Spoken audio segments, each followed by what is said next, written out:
বন্ধুরা, সবাই কেমন আছো? বন্ধুরা, আজকে তোমাদের আপন মায়ের পুকুরের ছেলের ঠাকুর ডুবানো নিয়ে অসাধারণ একটি সত্য ঘটনা বলবো। গল্পটি শেষ পর্যন্ত শুনলে তোমরা বাধ্য হবে হাতের কাজ করতে, না হলে সবাই আমাকে কাজ করে দিয়ে যাবে, আমি বাধা দেব না। আকাশের নীল টি শার্ট পরে আমার গা ঘেঁষে দাঁড়িয়ে আছে আমার ছোট বোন কান্তা। আমি মুখ তুলে বলি বসে আছি, বৃষ্টি দেখছি। তা আমি দেখছি ভাইয়া, কিন্তু তোমাকে খুব বিষণ্ণতা একাকিত্বর ভেতর ডুবে থাকা মনে হচ্ছে।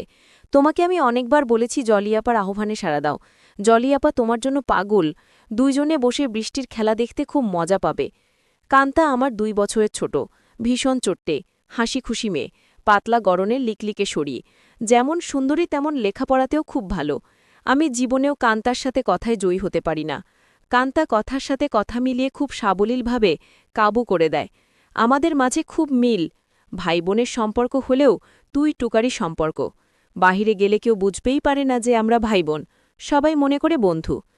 কান্তা জলিকে খুব ভালোবাসে, তাই কান্তার আশা আমি জলির সাথে প্রেম করি। জলিও অনেকদিন যাবৎ আমার সাথে সম্পর্ক করতে চেষ্টা করে যাচ্ছে। আমি প্রায় 1 বছর নেশায় আসক্ত ছিলাম। কান্তার কারণেই আমি সেখান থেকে ফেরত এসেছি। কান্তা আমাকে খুব ভালোবাসে। মা আমার নারী আন্দোলন করে, যা আমার পছন্দ নয়। নিজেকে প্রচার আর প্রসার করায় আম্মা খুব ভালোবাসে, তাই নিজের টাকা খরচ করে আন্দোলন করে। কিন্তু নিজের অনেক ভুল নিজেই দেখে না। সন্তানের উপর অধিকার আছে, তবে তাদের দেখার সময় ওনার নাই। আমরা ভাই বোন ছোট থেকেই কি আর করি না আমাকে। আব্বা খুব ব্যস্ত ব্যবসায়ী মানুষ, তিনি আমাদেরকে টাকা দিলেই সব দায়িত্ব শেষ, এমন ধারণা পোষণ করেন। দেশ বিদেশ ঘুরে বেড়ায়। মা বাবার মধ্যে তেমন কেমিস্ট্রি আছে বলেও মনে হয় না। আমরা দুইজন নিজেদের ভুবন সাজিয়ে রেখেছি, আড্ডা মারা, বাহিরে যাওয়া, ঘুরে বেড়ানো সব আমরা একসাথেই করি। কান্তা আমার ঘাড়ে হাত রেখে বলে, ভাইয়া, জলিয়াপা খুব ভালো মেয়ে, তোমাকে সুখী রাখবে। হ্যাঁ বলে দাও। আমি ফোন করে দেই, দেখবে এই বজ্রপাতে কাক ভেজা শরীর নিয়ে তোমার কাছে হাজির হয়ে যাবে। কাকা ভেজা শরীর দিয়ে আমি কি করব? কি বলো ভাইয়া, মোস্ট রোম্যান্টিক দৃশ্য হলো মেয়েদের ভেজা শরীর। তুই এত কিছু জানিস কি করে? কেন ভাইয়া, আমি কি ফিডার খাই? আমি এখনো বাচ্চা নাকি? তুই কি কারোর জন্য ভিজিস নাকি? ভাইয়া, সিরিয়াল আছে না, তুমি শুরু করলে আমি চেষ্টা করতাম। তোমার জন্যই আমি কিছু করতে পারছি না। তোরে কে বাধা দিচ্ছে? যা খুশি কর। কি বলো, বেয়াদবি হয় না? দুনিয়াতে তুমি আগে এসছো, তাই তোমার আগে কিছু করতে হবে? না রে, আমার এই কমিটমেন্ট খেলা ভালো লাগে না। মা বাবার আচরণ দেখে এই খেলার প্রতি মন নাই ভাইয়া। সেটা তাদের ব্যাপার, তাই বলে কি আমরা সেটা দেখে এখন নিজেদের কষ্ট দেব? ওদের মাঝে ভালোবাসা ছিল, আর সেটার প্রমাণ তুমি আর আমি। বাবা গরিব ছিল, তাই টাকার অভাব দূর করতেই টাকার প্রতি আগ্রহ বেশি। বেশি আম্মা। আব্বার জন্য ঠিক নয়, তাই বলে কি আমরা ভুল করব? এত কিছু ভাবিস কি করে? তোর কেউ থাকলে বল, বিয়ে দিয়ে দেই। ভাইয়া, আমি তোমার চিন্তা করি। তুমি এত হ্যান্ডসাম একজন মানুষ, আর তোমার গার্লফ্রেন্ড নাই? কি করে হয়? তোমার দিকে সব মেয়ে চেয়ে থাকে হাঁ করে। তুমি কি জানো? তাই তুই কি এসব দেখে বেড়াস নাকি?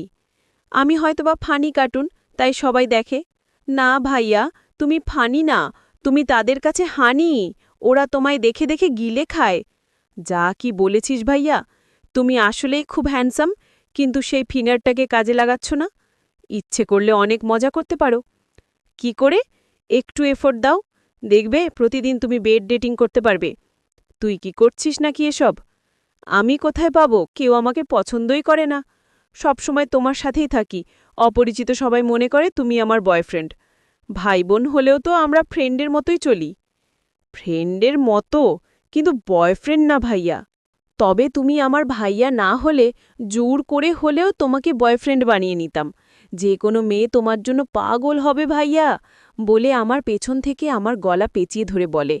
আমি বাধা না দিয়ে বসে থাকি, আর কান্তা আমার বুকে হাত বুলিয়ে দিয়ে বলে, জলিয়াপা তোমার এই সুটাম দেহের পাগল ভাইয়া, হাত বাড়িয়ে দাও, এনজয় করো। কান্তার হাত যেন থামছেই না। আমার শরীরে তৈরি হচ্ছে এক ধরনের কেমিস্ট্রি। চোখ বন্ধ হয়ে আসছে আরামে। আমি হাত ধরে ছাড়ানোর চেষ্টা করে বলি, কিরে, তোর কি হয়েছে? তুই কি জলি হয়ে গেছিস নাকি? যেভাবে হাত দিচ্ছিস যেন তুই নিজেই জলি। কেন ভাইয়া, আমাকে কি জলিয়াপার মনে হচ্ছে? আমি তো জলিয়াপারও মতো না। কে বলছে তুই এত সুন্দরী? কে আছে তোর মতো এত সুন্দরী? আমি যদি তোমার বোন না হতাম তুমি কি আমার সাথে প্রেম করতে? অবশ্যই করতাম। তোর মতো রূপতী রাজকন্যা পাওয়া ভাগ্যেরও ব্যাপারও কান্তা। চট করে আমার সামনে এসে বসে আমার দুপায়ের ফাঁকে, আমার দিকে চেয়ে থেকে বলে, ধন্যবাদ ভাইয়া, তোমার কাছ থেকে কমপ্লিমেন্ট পেয়ে আমি অনেক খুশি। You deserve a kiss from me, বলেই দিয়ে দেয়। আমি কিছু বোঝার আগেই, কি করছিস কান্তা? কেন ভাইয়া, ভালো লাগেনি? ভাই বোনে লিপ টু লিপ দেয় না, কি কয়? নো প্রবলেম ভাইয়া, বলে আমার মুখের খুব কাছাকাছি মুখ রেখেই কথা বলছে। সত্যি বলতে কি আমার ভালোই লেগেছে। কান্তা যেমন বুঝে গেছে সেটা, তাই চট করে বলে উঠে, ইউ এনজয় ইট ভাইয়া। আমার দিকে চেয়ে বলে, সরি ভাইয়া, উঠে দাঁড়িয়ে রুমে চলে যায়। আমি সেখানে বসে থাকি অনেকক্ষণ। কাজের মেয়ে ডাকে সাড়া দিয়ে খাবার খেতে যাই। কান্তা আজ খাবে না, তাই আমি একাই খেয়ে রুমে গিয়ে ঘুমিয়ে যাই। কান্দার সাথে আমার দেখা হয় আজ দুদিন।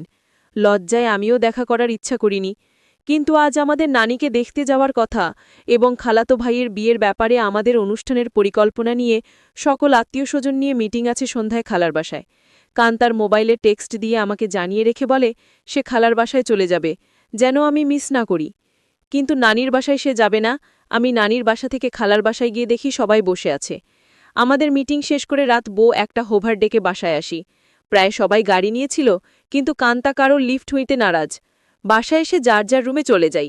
আম্মা জানতে চাইল মিটিং কেমন হলো এবং আমরা কি করব।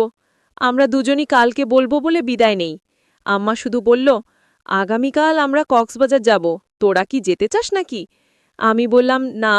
কান্তা জবাব না দিয়ে চলে যায়। আব্বা আম্মা দুপুরের ফ্লাইটে কক্সবাজার চলে গেলে আমি আর কান্তা বাসায় বসে আছি। তখন কান্তা বলে, ভাইয়া চলো আজ আমরা বাইরে ডিনার করি। আমি রাজি হতেই কান্তা ধন্যবাদ দিয়ে কাজের মেয়েকে বলে, আমরা রাতে খাবো না, আজ ইচ্ছা করলে তুই ছুটি নিতে পারিস। কালকেও আমরা থাকবো না। আমাদের আগেই কাজের মেয়ে চলে যায় তার স্বামীর বাসায়। আমরা বিকালে বাহির হই ডিনারের জন্য। কান্তা ইচ্ছা করে খুব সুন্দর একটা ড্রেস পরে, দেখতে খুব সুন্দর লাগছিল। ড্রেস দেখে কেউ বলবে না আমি তার ভাই, ভাইয়ের সাথে ডিনার করতে যাচ্ছে। কান্তার চেয়ে থাকা যেন আমার ভালো লাগছে না। কি যেন সে বলতে চায়, কি যেন লুকিয়ে আছে কান্তার ভেতরে। ভাইয়া, তুই আমার প্রতি রেগে আছিস? সেটা কিন্তু একটা ফান ছিল, কেমন করে যেন একটু বেশি হয়ে গেল, তাই না? সরি ভাইয়া, বাদ দে সেই কথা। আমরা তো ভাই বোন, কিন্তু বন্ধুও বটে। আমরা ডিনার করে রাত 10টা আমরা বাসায় চলে আসি। কান্তা ড্রেস চেঞ্জ করে নিচে টিভি দেখতে আসলে দেখি আমি বসে আছি। ভাইয়া চেঞ্জ করে আস, মুভি দেখব। আগামীকাল কয়েকজনকে ডেকে নিয়ে পার্টি দেব, কি বলো? বেশি না, তুই যাকে ইচ্ছা বলে দিস আসতে। আমি রাজি, যেন ওসব জিনিস না আনে। আমি একটা শর্ট পরে নিচে এসে একটা হিন্দি মুভি দেখছি। কান্তাও শর্ট পরা, মা বাবা না থাকলে আমরা প্রায় সময় তা পড়ি। অনেকক্ষণ কান্তা কোনো কথাই বলেনি। অন্য সময় মুভি পছন্দ না হলে বা সাউন্ড বেশি কম নিয়ে ঝগড়া করে। আমি প্রথম কথা বলি, কি রে কান্তা, কফি খাবি? দাঁড়াও ভাইয়া, আমি বানিয়ে নিয়ে আসি, বলেই কিচেনে চলে যায় এবং কেটলিতে পানির সুইচটা দিয়ে অপেক্ষা করে। আমিও গিয়ে পাশে দাঁড়াই আর বলি, তোর মন খারাপ নাকি, কিছু তো বল। না ভাইয়া, আমার সেই ভুলের জন্য খারাপ লাগছে। কি যে বলিস, কি হয়েছে? আমি কিছু মনে করি নাই, ভালোই লেগেছে। ভালোই লেগেছে কথাটা বললাম কারণ কান্তা যেন সহজ হয় একটু। তোমার ভালো লেগেছে তা আমি তখনই বুঝেছিলাম। কফি নিয়ে আমরা সোফায় পাশাপাশি বসে টিভি দেখছি। কান্তা আমার ঘাড়ে মাথা রেখে বলে, ভাইয়া জলিয়াপাকে কালকে ডাক দাও আর ইচ্ছে মতো হ্যাতাও, অনেক বড় বড় আছে জলিয়াপারগুলো। আমার এত বড় দরকার নাই, ছোটই ভালো। ছোট বলে আমার কোলের দিকে কোন জোরে দেখছ কেন? কি বলছিস? আমি কোন জোরে দেখছি তাই তুই কি করে বুঝলি? ভাইয়া, আমার মাথার নিচের থেকে সংকেত দিচ্ছে, আমি টের পাচ্ছি। বলেই হাহা করে হেসে ওঠে আর বলে, ভাইয়া আমি এখন জলিয়াপাকে ফোন দেই। এই ধূপসি মোটা জলি আমার লাগবে না। তোমার কি আমার মতো শুকনা কাঠ পছন্দ? তবে জলিয়াপা কিন্তু এক্সপার্ট, শুনেছি খুব আনন্দ দেয়, আমাকে অনেক কিছু শিখিয়েছে, বলে আমার চোখে চোখ রেখে কেমন একটা ইশারা দেয় আর বলে, তুমি কিন্তু আমার বুকে হাত দিয়েছিলে ভাইয়া সেদিন। কি করছিস কান্তা, তোর কি লজ্জা নাই? কান্তা আজ বসবাক কাজ করতে লাগলো। আমি বললাম, কান্তা তুই কিন্তু অনেক দূর চলে যাচ্ছিস। ভাইয়া, আমি অনেক দূর যাচ্ছি না ভাইয়া, এই মুহূর্তে আমার ভালো লাগছে তোমার জিনিসটা ধরে রাখতে। আর সেটাই সত্য, প্লিজ বাধা দিও না। কান্তা তুই আমার ছোট বোন, খুব আদরের। আমি চাই না সামান্য একটু ভুলের জন্য আমাদের জীবন নষ্ট হোক। ভুলের মাঝে আমরা বেঁচে থাকি। ভাইয়া, আমাদের সম্পর্কে ফাটল ধরবে না। কান্তা, এসব তুই শিখলে কোথায়? ভাইয়া, বয়স হয়েছে, মুভি দেখি, আর আমার কাছে রাবারের একটা আছে, সেটা দিয়ে প্রতি রাত প্র্যাকটিস করি। সব শিক্ষার বড় শিক্ষা হলো সেটা। সব মেয়েদেরই বিয়ের আগে এই শিক্ষা অর্জন করা উচিত। অনেকক্ষণ আমাদের মাঝে কোনো কথা নেই, শুধু একে অপরের শ্বাসশুদ্ধকর মুহূর্তকে এনজয় করি। এত সুখ, এত আয়েশ জীবনে পাইনি। কান্তা আমার কানের কাছে বলে, ধন্যবাদ ভাইয়া, তুমি তো বাজিমাত করে দিয়েছ। আমার খালতো ভাই সোহানের বিয়ে আগামীকাল। আমরা খালাতো মামাতো ভাই বোন ১৫ জন, আর সোহান সবার বড়। ভাই ১০ জন আর বোন ৫ জন। এই প্রথম একজন ভাইয়ের বিয়ে। গত বছর সোহানের বোন লিজার বিয়ে হয়েছে। অনেক আনন্দ ফুর্তি করেছি আমরা। কান্তা আর লিজা আমাদের সকল ম্যানেজমেন্টের দায়িত্ব নিয়েছে। খুব ব্যস্ত।